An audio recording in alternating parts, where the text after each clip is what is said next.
air itu kita panaskan, kayak air bau Pak, air bau apa gitu kan, kita panaskan, hilang nggak baunya.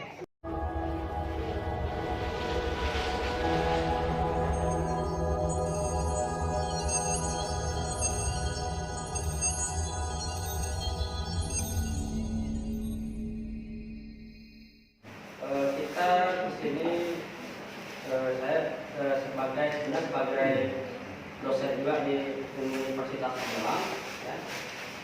Kemudian juga saya sebagai dosen di Universitas Umum. Jadi merangkap itu. Jadi saya merangkap jadi dua dosen, ya. Walaupun satu yayasan, ya. Kalau saya sendiri awalnya itu dari Universitas Magelang, dosen saya di teknik mesin, sehingga saya banyak membuat mesin yang khususnya berbasis pada ini. Kemudian beberapa bulan yang lalu, bulan September sudah ada Sutomo, ya. Kita buka Sutomo awal semester 1 itu di September, Pak. Jadi, nah itu adalah awal penerimaan mahasiswa untuk Sutomo, karena kerja juga, ya. Dan Sutomo ini juga merupakan satu yayasan dengan Unpad. Nah, jadi berdasarkan visi-misi yayasan, biasanya ingin memberi kesempatan, ya, pada masyarakat Serang dan Banten dan sekitarnya untuk dapat berkuliah, ya, dengan biaya terjangkau. Nah, itu visi yayasan. Kemudian setelah terbentuk di Sutomo ini, saya sebagai dosen Sutomo juga melakukan salah dua, ya. Nah itu pengabdian juga. Jadi kita pengabdian juga karena kampusnya di Sutomo atau di Serang, maka kita wajib melakukan suatu pengabdian di kawasan Serang. Nah, makanya implementasi saat inilah ya saya dan teman-teman, ya, pihak Sutomo, ya, untuk melakukan suatu pengabdian khususnya di bidang pengolahan air ataupun identifikasi air, ya. Mungkin sebelum kita ke sini sejarahnya itu kita memantau dulu pada teman-teman dosen, khususnya yang warga sini. Ada sebagian warga sini sudah jadi dosen, Pak, warga Serang yang dosen Sutomo. Di daerah saya ini adalah airnya yang tidak baik, katanya, atau airnya keruh atau berbau, ya, atau yang lainnya, ya. Nah, makanya kita inisiatifnya adalah bagaimana kalau kita melakukan pengabdian yang betul-betul pengolahan air atau identifikasi air. Nah, mungkin Bapak Ibu saya tanya tadi, mungkin bagian yang Bapak, ya, apakah di sini memakai air PDAM atau air tanah? Air tanah. Ini air tanah semua. Air tanah semua, ya. Pasti ada sebagian Bapak kalau hujan, kemudian kemarau bagus tapi sedikit, ya, setor airnya itu. Nah itu berarti, ya, semua itu. Jadi ini menjadi suatu masalah. Nah, sebelum itu saya juga akan menjelaskan, ya, apa itu air bersih dan air minum, ya. Jadi mungkin Bapak Ibu ada yang sudah tahu perbedaan air bersih dan air minum. Ada yang tahu apa itu? Beda air bersih dan air minum? Air bersih mah buat sholat, air minum buat minum. Pak Gunawan, kalau air bersih buat mandi, Buat sholat. Ya. Iya, intinya buat sholat. kalau air minum, Diminum, iya. Bisa buat kopi. Bapak Ibu, kalau kita Kan itu deh, ya. implementasinya dibuat minum air minum, ya, tapi ada syaratnya, ya. Jadi memang ada syarat air minum dan air bersih. Ya, tidak semua air bersih itu bisa diminum. Ya. Nah, tapi air minum itu bisa dibuat mandi ya. Sayang sekali ya. Nah, jadi memang ada syarat untuk air bersih dan air minum dan itu tidak sama. Ya. Jadi kalau air minum itu yaitu ada yang namanya kalau kita kimia ya mungkin Bapak Ibu yang tahu kimia yang ada basicnya ada mineral ya. Ataupun bahasa teknisnya itu TDS ya. Nah jadi total isopolit ya. Atau jadi taruh dalam supply itu. Jadi kalau mungkin bapak-bapak ada yang air ketiga ya atau gimana gitu ya. Nah itu memang air itu saya pakai buat mandi ya, yang lainnya. Ya. Ataupun ada yang berbau ya. Nah, itu bukan air bersih. Ya. Jadi air bersih itu tidak berbau ya, tidak keruh ya. Nah itu sudah bisa dikatakan air bersih Pak. Ya. Tapi kalau air minum tidak. Ya, walaupun dia minumnya jernih, tapi itu belum dikatakan layak minum. Ya. Jadi mungkin Bapak Ibu ada yang langsung dimasak, ya, jernih, ya itu belum tentu layak minum Pak. Bisa-bisa nanti Bapak Ibu bisa sakit ginjal ataupun yang lainnya, ya, ataupun penyakit lainnya. Jadi yang air layak minum, ya, air yang punya TDS, ya, kita 200 ya. 100 minimal 100. Jadi air itu memiliki TDS yang 80 sampai 200 yaitu air minum. Nah, itu berdasarkan ya, Kemenkes ya, Kementerian Kesehatan. Nah, tapi kalau untuk layak pakai ya air bersih itu 0 sampai 1000 ya. Itu nilai TDS ya. Jadi nilai ion-ion yang terdapat dalam air itu. Jadi tidak bisa kita katakan air yang bersih itu bisa diminum. Walaupun itu jernih ataupun tidak berbau ya. Penelitian saya tahun 2017 ya. 2018 ya, ini membuat suatu mesin air minum sebenarnya seperti air minum. Ya, jadi bukan air bersih lagi sebenarnya. Kalau air bersih itu dia pengolahannya cukup besar tabungnya itu. Tapi ini sudah menjadi paket air minum. Ya, kalau Bapak Ibu tahu, kalau kita di sini ada pump, ya tinggal dicolokin, tinggal masuk filter ini sudah bisa diminum. Ya. Nah, jadi ini menghasilkan TDS sekitar 5 sampai 50. Kita pakai mesin reverse osmosis namanya, RO. RO itu nggak boleh dinolkan atau air minum, Bapak Ibu. Ya, karena bisa asam. Ya. Kemudian kalau kita minum itu butuh mineral. Jadi air minum itu harus ada mineral. Kalau tidak ada mineral kita lepas. Ya, kalau orang sakit itu, kalau Bapak Ibu tahu orang sakit butuh mineral kan? Bukan dikasih air RO, ya itu malah tambah sakit, ya lemas ya. Maka air minum itu adalah air minum yang dapat mengandung mineral minimal ya 50 lah ya kandungannya TDS. Jadi di sini sistem air minum yang kita buat adalah RO. Nah, dan ini konsep ini sudah dipakai di Unpad menjadi suatu CP. Ya, jadi di Universitas Pamulang sendiri itu sudah buat pengolahan air minum dalam bentuk CP kita sebentar. Ya. Kita sudah ada produk air minum mineral yang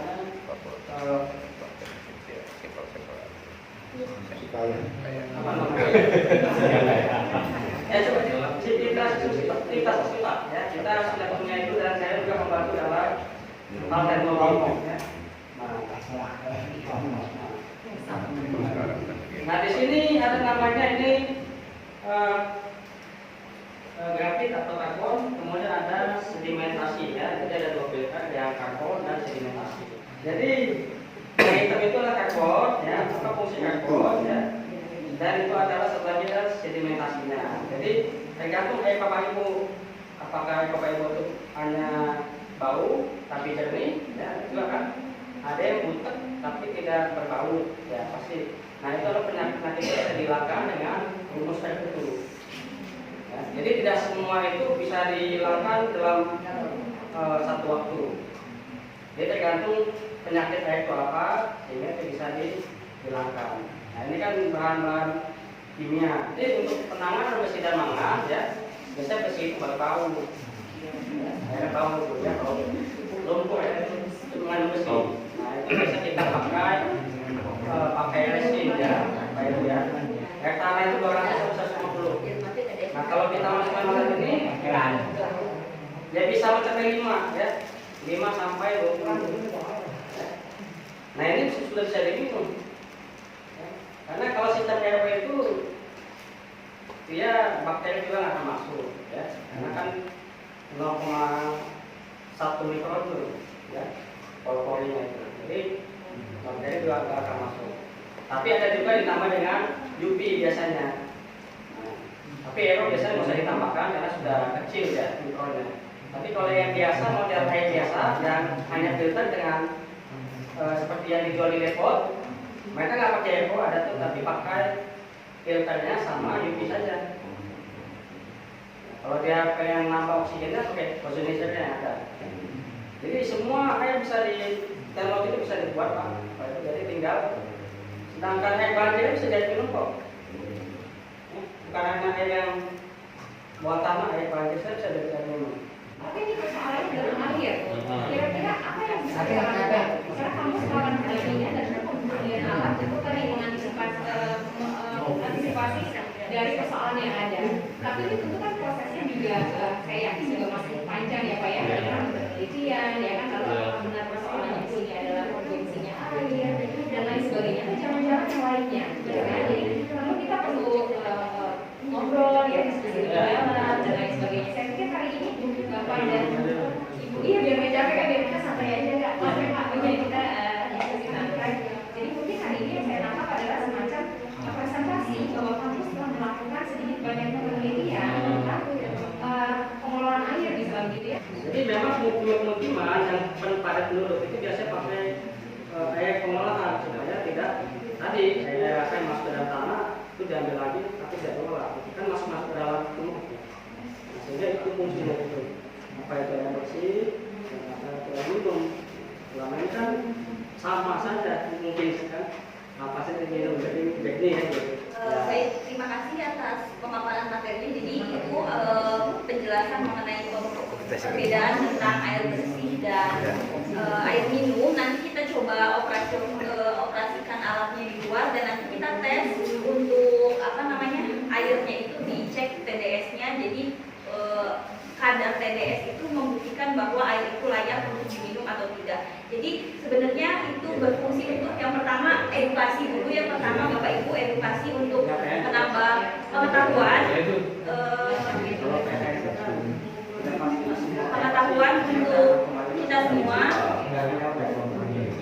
untuk penambahan edukasi, lalu nanti untuk kedepannya untuk alat-alat itu nanti bisa diagendakan dan mudah-mudahan bisa terrealisasikan seperti itu. Nah baik, untuk selanjutnya saja ini ada dari Dika untuk pemaparan pembuatan biopori. Jadi sekilas itu biopori itu untuk mengatasi masalah adanya genangan air dan saluran air yang kurang baik. Nah nanti akan ada dan pemanfaatan sampah-sampah tambah seperti itu. Nanti kita akan demo juga proses pembuatannya dan nanti bisa dicontoh kalau misalnya ini demonya bisa berjalan, bisa dicontoh dan bisa diperbanyak untuk setiap rumah ke depannya seperti itu. Jadi ini untuk edukasi dan pemaparan awal saja seperti itu. Baik, untuk Bu Eva silahkan untuk pemaparan singkat dulu. Dan mungkin sudah sangat familiar, kami juga sama dengan ada pipa bioporinya, dengan ada bor spiralnya yang kami pakai. Konsepnya secara keilmuan juga kami memasukkan kompos ya Ibu, Bapak, memasukkan kompos ke dalam sini.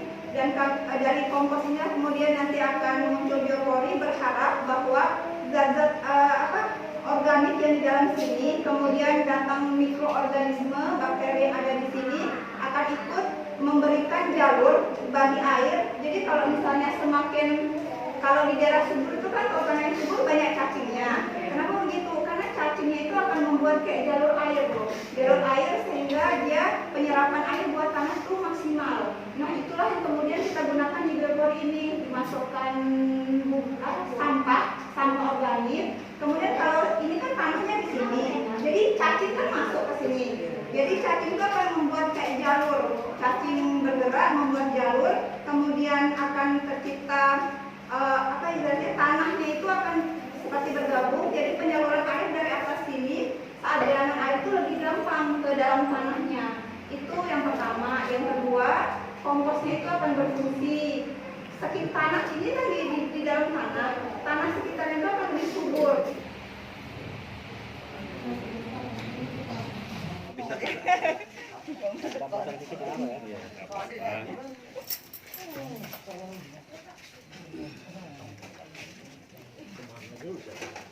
Ini ngambil di apa? Masuk sini. Masuk ke karbon.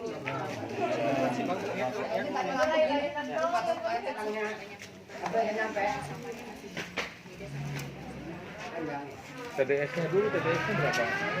Ini satuannya ppm. Itu nggak nyampe. ppm kita part per million ya. Per million. Jadi kalau kita biasanya tuh air yang biasa pam itu kalau nggak 100 sampai 150 itu aja pasti. Yang kita coba ya. Nah ini 117 benar kan? Jadi air pam itu, air tanah itu sekitar 100 sampai 150, ini 117 cukup rendah ya. Cukup lumayan bagus lah 117 ini. Nah, ini masih dikatakan kalau dia tidak mengandung bakteri layak minum lah ya, 100 itu. TS masih normal ya. Ini air sumur mana nih? Ini masih bagus ya. Itu masih bagus Pak. Berapa tuh Pak? Bagaimana berani itu Pak ya? 81. Wah itu pH-nya. Udah. Kayaknya 8. 8,1. Oh berarti basah ya. 8,1 mah udah. Pak, kalau misalnya Bangsa itu. saya beli air. Itu bahasa itu Pak. Merek Jadi Aqua ya kalau nggak salah. sebenarnya itu banyak mineral natriumnya itu. Kadang tuh jadi Kalau bahasa itu kan 8. 8 itu artinya dia bahasa itu kebanyakan Dia itu litiumnya natriumnya itu. bisa buat yang lain gitu. Iya, itu memang kan rata-rata buat pengobatan itu basah Pak. iya basah, tapi nggak bisa untuk Iya. selamanya. Memang obat itu kan nggak untuk selamanya kan? Heeh. Terus sementara saja untuk menetralkan. Oh gitu ya? Berarti itu Iya. bisa basah.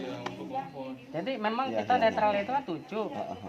Jadi nggak Jadi bisa- sementara aja itu ya? ya, sementara aja. Iya. Kalau Kalau sudah sembuh ya udah. Jadi itu obat kan? Kalau belum sembuh. Itu obat atau kan obat kan? Iya. Nah, kalau obat kan nggak selamanya dipakai. Betul betul betul.